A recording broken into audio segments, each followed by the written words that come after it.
January 2025, at Gimhae Airport in Busan, an Air Busan plane with 176 people on board was preparing for departure to Hong Kong. Suddenly, smoke and flames erupted from an overhead bin near row 28, where a power bank stored in a passenger's carry-on luggage had ignited. Panic set in. Passengers saw the fire spreading. Flight attendants rushed in. Alarms blared. An explosion of crackling sounds filled the cabin. The crew immediately initiated an emergency evacuation. 169 passengers, 6 crew members, and a maintenance worker escaped down the emergency slides. Firefighters arrived fast, putting out the flames. 7 people suffered minor injuries during the evacuation, some inhaling smoke. But here's the terrifying part. This could have ended way worse if the fire had started mid-air. And now, airlines are cracking down harder than ever. Here's the thing. There are no new rules for power banks in 2025. That's right. Nothing has officially changed. But after that fire, every airline, every security checkpoint, every flight crew is on high alert. If you're traveling with a power bank, you better know the rules because this time, they're not playing around. Rule number 1, carry on only. No tossing it into your checked luggage. No I forgot. If a power bank catches fire in the cargo hold, there's no one there to stop it. Rule number 2, size matters.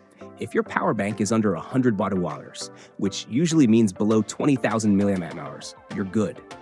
If it's between 100 and 160 watt-hours, about 20,000 to 32,000 milliamp hours, you need airline approval. Anything over 160 watt-hours? Forget it. You're not bringing it. And if you try to sneak it into your checked bag, security will find it, and you'll be saying goodbye to your battery, and maybe even your bag. This isn't just about following rules. It's about not being the next viral flight disaster. The Air Busan fire was a wake-up call, and no airline wants to be next. So, you think any carry-on will do? Nope, not quite. Picking the right bag is your secret weapon for stress-free travel. Here's the deal. Most US airlines stick to a size limit of 22 by 14 by 9 inches. That's about 56 by 36 by 23 centimeters. And yep, that includes handles and wheels. But if you're flying to Europe, it's a whole different game. Each airline sets its own size rules, so always check the specific requirements for every airline you're flying with. Europe is still working on standardizing carry-on sizes, and the proposed common limit is expected to be 55 by 40 by 20 centimeters. Until those rules are finalized, it's best to double-check and pack accordingly to avoid any last-minute surprises. Nobody wants that. Now, let's talk features. Ever been that person at security fumbling through your bag while everyone's glaring at you? Yeah, don't be that person. Go for a carry-on with built-in organizers, expandable pockets, and a spot for your laptop. Designer bags might look fancy, but unless they come with a magic upgrade to first class, they're not worth the hassle. Oh, and here's a heads up. About 60% of carry-ons on the market right now might not meet the new rules airlines are rolling out for 2025. Even if the tag says airline compliant, double-check those dimensions. Better safe than sorry, right? Pro tip, pack for the pickiest airline on your trip. Seriously, doing a little homework now means no headaches later. Why deal with last-minute gate drama when you can just stroll through security like a pro? When it comes to carry-ons, size is only half the battle. Weight? That's where things get tricky. Most airlines cap it at 8 to 10 kilograms, 17 to 22 pounds. But here's the kicker. Enforcement is all over the map. In North America, you're often fine as long as you can hoist your bag into the overhead bin without looking like you're auditioning for a strongman competition. But budget airlines in Europe and Asia? Different story. They're not playing around. Your bag might be weighed at check-in or even right at the gate. Here's the golden rule. Airline policies vary, so always check before you pack. Flying business or first class? Sure, you might get a little wiggle room, but don't let that fool you. If the flight's full, even premium passengers have to play by the rules. And don't even get me started on checked luggage. Go over the limit, and you could be hit with fees that make your trip feel less vacation and more financial penalty. Sometimes it's up to $100 per bag. If your luggage is bursting at the seams, no matter if it's a carry-on or a checked bag, it's time to rethink your packing strategy. Worried about weight? Here's a little hack. Wear your heaviest items, think jackets or boots, on board. No, it won't win you any fashion awards, but you'll dodge those weight fees like a pro. Plus, planes can get chilly, so you'll thank yourself when the AC is blasting. Pro tip: pick up a small luggage scale. It's a lifesaver. Weigh your bag at home and spare yourself the drama of unpacking in front of a line of annoyed travelers at the airport. Trust me, no one wants to be that person. Let's talk personal items. Your bag, be it a backpack, laptop case, or purse, has one job: fit neatly under the seat in front of you. No excuses. Most airlines cap the size at 18 by 14 by 8 inches, 45 by 35 by 20 centimeters, but smaller planes or budget airlines might go tighter. A couple of inches can be the difference between smooth sailing and a gate check fee. Here's the deal: most airlines only allow one personal item per passenger. That means if you're carrying both a purse and a laptop case, you'll need to combine them or leave one behind. On top of that, some airlines impose weight limits on personal items, often around 5 to 7 kilograms, so don't overload it unless you're ready for a showdown at the check-in counter. The silver lining? Items like medical gear, baby supplies, or duty-free purchases often don't count toward your carry-on limit. Essential medical devices like CPAP machines or baby items like strollers are usually allowed at no extra cost. Just let the airline know in advance and have any necessary paperwork ready.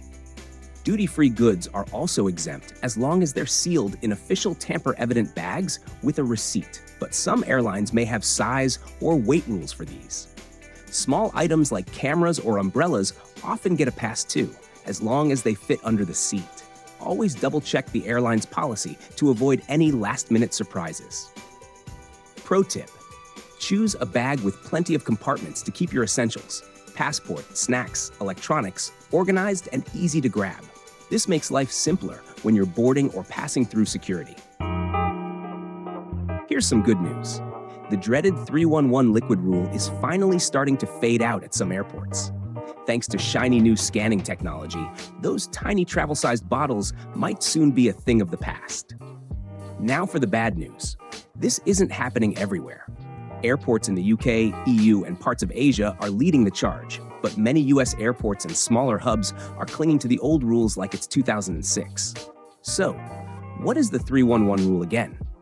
It's simple but annoying. Each container of liquid, gel, or aerosol must be 3.4 ounces, 100 milliliters, or less, and everything has to fit into a single quart-sized clear plastic bag. You know the one. It's that zip-top bag that somehow feels smaller every time you pack it. And yes, you only get one bag per passenger. Here's the tricky part.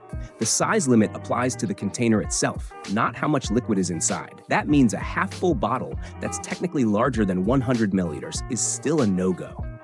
The only exceptions are duty-free purchases or essentials like medication and baby formula. What you need to know about the changes.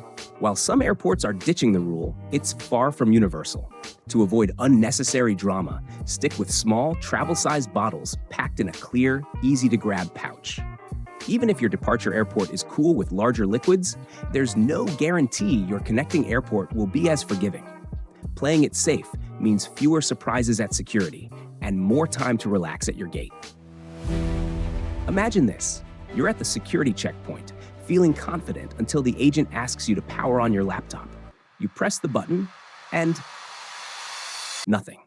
It's dead. And so are your chances of bringing it on the plane. Airlines are stricter than ever with dead electronics, thanks to concerns over faulty batteries. So here's the deal. Keep everything charged and ready to prove it works. The bottom line is simple. If your device can't turn on when security asks, you're not getting it through. Charge up everything before you leave for the airport and pack a charging cable in your personal bag, just in case you need to juice up at a charging station or during the flight. And while you're at it, check your airline's specific rules for batteries. Policies vary, and being prepared is way better than scrambling at the gate. Got smart luggage? Cool, but here's the deal. If the built-in battery can't be removed, your bag stays behind. Airlines require removable batteries for safety reasons, and that rule applies whether you're carrying on or checking your bag. Lithium batteries pose a risk in the cargo hold, so they must travel with you in the cabin. GPS trackers are usually allowed if they're not powered by a fixed lithium battery. USB charging ports and electronic locks? All good, as long as the battery is removable. Pro tip: before heading to the airport, ensure your bag is airline approved. If you're shopping for a new one, choose a smart bag with a removable battery. It's a small step that can save you major headaches later. Let's be honest, overhead bins are like the VIP lounge of airplanes these days, and everyone's scrambling for a spot. Airlines are getting stricter about who gets to use them, and in some cases, bin space is being reserved based on your ticket class. If you're not ready, you might end up gate checking your bag and watching it disappear down the conveyor belt. Here's how it works. Flying basic economy? Heads up, some airlines like United or American won't let you touch the overhead bins. Everything you bring has to fit under the seat in front of you. Budget carriers like Spirit? Oh, they'll let you use the bin, but only if you're willing to pay extra for the privilege. And don't underestimate the importance of your boarding group. If you're boarding late, finding bin space is like searching for a parking spot on Black Friday. Packed flights and smaller planes make the situation even tougher. So being one of the first on board can save you a ton of stress and ensure your bag stays within sight. Pro tip: want to bypass the bin drama entirely? Bring a smaller bag that slides under the seat. It's a lifesaver if you're carrying fragile items or anything you'd rather not let out of your hands. No fighting, no fees, no worries. Duty-free shopping sounds exciting. Who doesn't love snagging premium liquor or fancy perfume at a discount? But if you're not careful, those duty-free items can become a hassle at the airport. Even if your items are in official stamped bags, security might still flag them due to the 100 milliliter liquid rule, especially during connecting flights. Plan ahead to avoid surprises. Pro tip: don't open your duty-free bag until you're completely out of the airport. A broken seal could lead to confiscation. Also, duty-free items count toward your carry-on weight limit. If your bag is already full, you might face extra fees or have to gate check your bag. Different countries also have strict rules about duty-free limits on alcohol, tobacco, or specialty foods. Exceeding these limits could mean fines or confiscation. Always check the regulations for your destination to avoid surprises. Flying through multiple airports? Shop at the duty-free store in your final departure airport to avoid extra security checks. And don't forget to keep your receipt. It's your proof of purchase if there's any confusion. All right, here's the deal. Long flights can be rough, but if you pack the right stuff, it makes all the difference. Let me walk you through what you need to bring to stay comfortable, rested, and maybe even enjoy the journey. First up, a travel pillow. And not just any pillow, but one of those head and neck stabilizers. This thing attaches to your seat, keeps your head from bobbing around, and even comes with a built-in blackout eye mask. Trust me, it's a total game changer for sleeping on the plane, blocking out lights, and keeping you comfortable. Now, pair that with lightly shaded sunglasses, because at 30,000 feet, the sunlight through the windows can be brutal. This little trick saves your eyes from straining when everyone's got their shades up. Next is a foot hammock. If you've never used one, it's a lifesaver on long flights. You hook it to the tray table, rest your feet, and suddenly it feels like you're in business class. Your feet stay comfy, no swelling, no fatigue. It's seriously underrated. And of course, noise-canceling headphones are a must. Block out that endless engine drone, the crying babies, or just the general chaos around you. Whether you're watching a movie, listening to music, or just enjoying the silence, these are essential. Don't forget an ultra-slim charger either. You never know if the airplane plug will be in some weird spot or if it's too loose to hold a bulky charger. This little guy fits anywhere and keeps your devices powered up without a fuss. Now, let's talk about staying fresh. Pack a small personal hygiene kit, things like single-use toothbrushes, body wipes, and deodorant. It's so much easier than dealing with the airplane bathroom sink. Another must-have is compression socks. They're not the most glamorous but they'll prevent swelling and even help reduce the risk of blood clots on flights over 4 hours. Absolute no-brainer. Finally, pack some snacks. Airplane food is hit or miss, and airport food is crazy expensive. Bring protein bars, nuts, or anything that keeps you going without feeling hangry halfway through the flight. That's it. Simple, but effective. Pack these essentials, and you'll be cruising through your flight like a pro, feeling fresh, rested, and ready to hit the ground running when you land. Airline rules are changing, but now you're ready to outsmart them. If this helped, don't forget to like, comment, and share with your fellow travelers. Got a packing hack or a travel nightmare? Drop it in the comments. I'd love to hear. Safe travels, and see you in the next one.